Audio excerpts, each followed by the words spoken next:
A controvérsia inesperada no final do Grande Prêmio de Singapura foi uma despedida simbólica ou uma manipulação intencional de uma equipe para ajudar sua matriz. Quando Daniel Ricciardo fez uma terceira parada nos boxes, em uma corrida que já estava perdida e que pode ter sido sua última na Fórmula 1, muitos interpretaram que isso foi feito para ajudar Max Verstappen a defender o título. Mas Ricciardo não é o companheiro direto de Verstappen.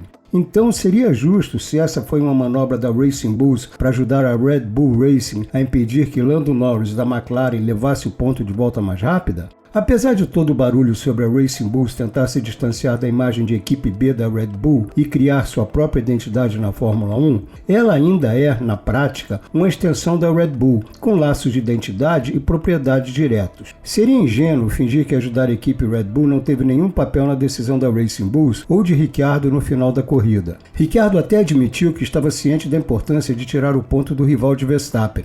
Ele brincou depois, dizendo que ouviu falar sobre um bônus de 3,5 milhões de dólares para a volta mais rápida e que garantiu um presente de Natal bem generoso se Verstappen ganhar o título por um ponto. No entanto, seriam necessárias muitas evidências para provar que isso não foi apenas um benefício colateral e que o que Ricciardo e a Racing Bulls fizeram é uma prática comum dentro das corridas. Essa não foi a primeira vez que uma equipe fez isso esse ano. Ficamos surpresos quando alguém nos mostrou uma lista de quantas vezes isso já aconteceu. Kevin Magnussen até tentou fazer o mesmo nessa corrida pela Haas, mas sua volta foi anulada por exceder os limites da pista. É bem comum as equipes tentarem fazer a volta mais rápida, mesmo que não consigam um ponto extra. Parece que existe um certo interesse em conquistar essa pequena honra e negar o ponto a outro piloto ou equipe. Se a própria Red Bull tivesse feito isso com sua equipe principal, como foi discutido para Sérgio Pérez, ninguém teria dado muita atenção. Mas, obviamente, isso se torna muito mais controvertido quando outra equipe, com o mesmo proprietário, faz isso para ajudar diretamente a outra equipe do seu proprietário. As justificativas públicas não parecem muito convincentes.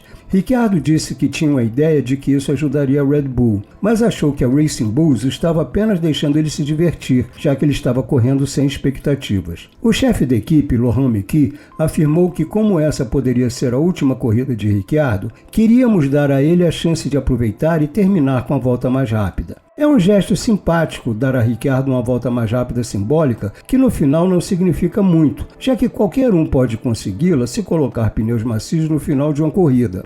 Mas também adiciona uma dose de controvérsia que pode tirar o foco da despedida que supostamente estavam tentando homenagear. Ceticismos à parte, sim, é um pouco convincente, mas obviamente ninguém sabe a motivação verdadeira. E quem pode dizer que não foi um pouco dos dois? Sabiam que seria útil para outra equipe, mas no final das contas não havia nada a perder, então por que não pegar um pouco de glória de baixo nível? Provavelmente nunca saberemos se isso foi uma decisão espontânea de gestão da Racing Bulls ou algo pré-combinado para essas situações, ou simplesmente um efeito colateral feliz do desejo da equipe de dar a Ricciardo algo para lembrar sua possível última corrida. Mas essa questão vai além de um exemplo específico de um ponto aparentemente irrelevante de volta mais rápida.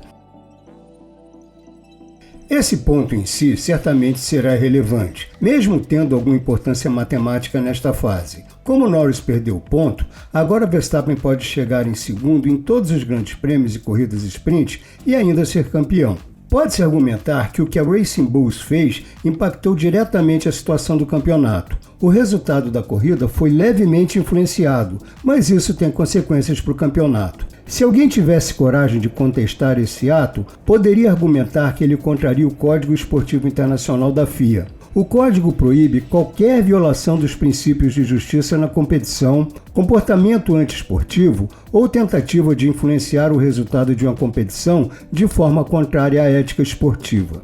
Mas como mencionamos, é muito difícil, se não impossível, provar a verdadeira motivação, e a McLaren está disposta a dar o benefício da dúvida às equipes da Red Bull neste caso específico, embora tenha destacado um problema muito maior. Quando perguntamos ao chefe da McLaren, André Stella, se essa tática pode violar o código da FIA, ele apenas disse que falar sobre esportividade seria inadequado. A FIA não investigou e a McLaren não protestou. Então não havia o que fazer, e todos precisam aceitar isso, mesmo que não concordem. Mas existe uma questão interessante a ser considerada, porque existem regras claras no Código Esportivo sobre conduta antiesportiva ou influências injustas no resultado de uma competição, e elas existem para proibir infrações graves. Por isso, pode ser engraçado ou irritante, dependendo da sua perspectiva, saber que Norris foi punido por essa mesma regra no ano passado no Canadá. O grande crime dele foi atrasar outros carros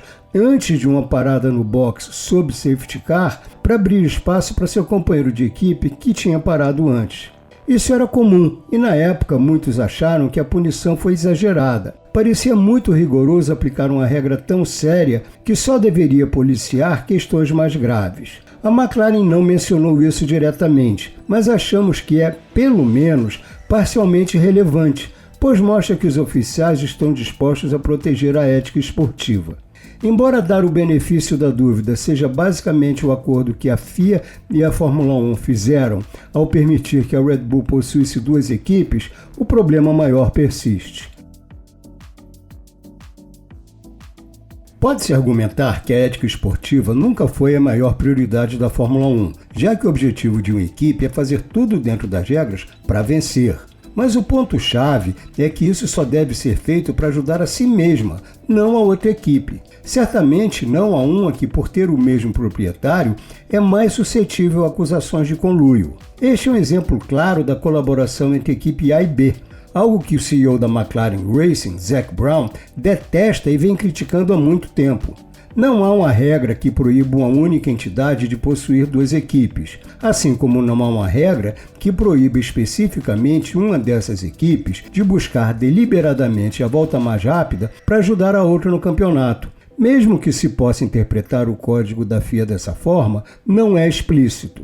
Stella até comentou depois que precisamos trabalhar para garantir que esse título não seja decidido por um ponto. Embora ele tenha claras suspeitas sobre o que aconteceu, citando sua surpresa de que a maior prioridade da Racing Bulls fosse marcar a volta mais rápida no final, ele tentou jogar limpo. Mas ele e Brown inevitavelmente usarão isso para reviver as preocupações de longa data da McLaren sobre uma entidade possuir duas equipes. Brown tem reclamado de equipes A e B e propriedade compartilhada há muito tempo e pediu repetidamente à FIA para abordar isso nas regras. Mas agora sua equipe está realmente disputando o campeonato contra a organização com a qual ele tem esses problemas. Stella destacou que esse é um campeonato de construtores, um campeonato de pilotos, não um campeonato de coalizões, e disse que a questão de todas as 10 equipes da Fórmula 1 agirem de maneira totalmente autônoma é algo que precisa ser definitivamente resolvido. A solução aqui não é forçar a Red Bull a vender uma de suas equipes. A Fórmula 1 e a FIA estavam muito felizes em contar com o entusiasmo do cofundador da Red Bull, Dietrich Mateschitz, quando ele comprou a Minardi para transformá-la na Toro Rosso, a antecessora da Racing Bulls, que agora emprega centenas de pessoas, atrai grandes patrocinadores e é competitiva por conta própria. A solução certa seria inserir algo no próximo acordo da Concórdia que proíba a propriedade de mais de uma equipe. Por enquanto, a Red Bull poderia manter sua estrutura atual, permitindo-se que a Red Bull e a Racing Bulls coexistam, mas ela deve ser incentivada a uma venda no futuro.